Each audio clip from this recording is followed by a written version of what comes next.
Right mates, how's it going? In today's video, chapter 24 of Shadows Rising by Madeline Rue. I get to do a drunk voice again, so this is the best day. Let's go! Back in Stormwind, who the bloody hell's this guy?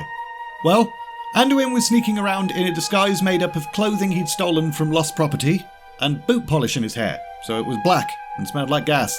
He was currently on his way to the Goldshire Inn. It was kinda exhilarating, leaving his chambers and having the anonymity of a homeless person, especially since life was extremely stressful recently. Nothing but problems. And so, the king thought, sod it, Goldshire Inn. That place never ceases to amaze me. He knew he was acting out, he knew it was stupid, but it was what he needed. Two girls rushed past, one of which made eye contact and showed a slight hint of recognition, which made Anduin almost fall flat on his face. But they ignored him and carried on. Thank God for that. The last thing Anduin needed was to have to explain to his advisors and Jaina why he was skulking around, just like a homeless person, near Goldshire Inn. Might as well draw a sign on his forehead saying, "I'm a pervert."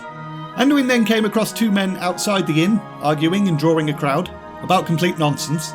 Apparently they were trying to best each other in some kind of edgiest twat competition. But Anduin went ahead and used the distraction to duck inside. He found a table in the corner, and soon enough, a barmaid approached.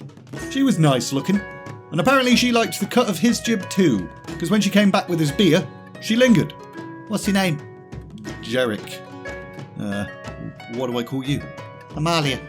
"That's a lovely name." Amalia then curtsied and went to see to another table, and Anduin felt incredible, almost as if that was the first time he'd spoken to a girl in his life. But that feeling of joy was soon replaced with a feeling of guilt, because he'd bloody lied to her. His name wasn't Jerick. No one's name's Jerick. So he grabbed his beer and started chugging. And as he wiped the remnants of the ale from his lips, he felt guilty again. The door then burst open and three soldiers rushed in. They'd obviously already hit some other pub beforehand, because they looked pretty merry. Plus, they were in the middle of a song and were muddling up the words a fair bit. Hey! Before Anduin had a chance to look away, all three of them whirled in his direction. "Ah, another stalwart recruit. Join us in the song, brother." "I'd prefer to drink alone." "Nonsense. Amalia, another, for our nervous Nelly friend here. We'll have him singing and dancing in no time. You're here to be a soldier, you not?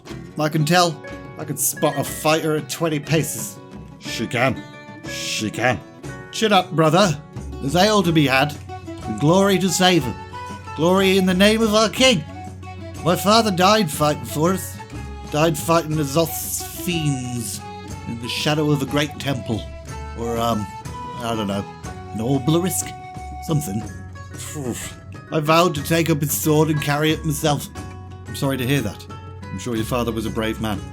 The barmaid Amalia then returned, setting down 4 fresh tankards, which concerned Anduin a little bit, as he told himself he was only going to have one drink. "The field of battle. That's where I belong.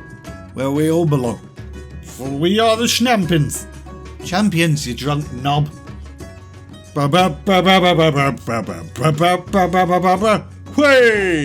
As Anduin studied each of their faces, he wondered how long it would be before they too turned up on a cold slab beneath the Cathedral of Light. They wanted glory, hungered for it, but they had no idea of the cost. A fiddler then started up by the counter, and the 3 soldiers scattered, taking their drinks and leaving. And Anduin decided that he'd had enough. He felt kind of sick, and he felt like someone was watching him. So he got up and walked outside. "Hello, Jerick." "I can explain. You're the king. You don't have to explain. Although, what exactly did you do to your hair?" "Boot polish." "And I suppose Jerick is kind of a dumb name." "Nah, it's a great name. Suits you. It's alright, Anduin. Your secret's safe with me. Jaina, listen. I know we don't always see eye to eye, but you understand, right? Sometimes I need this. Sometimes I need to be a boy again. I think of all those brave soldiers, ready to give their lives for the Alliance, and I think, how? How can they be so young? Those 3 inside, they think they're ready to die for me.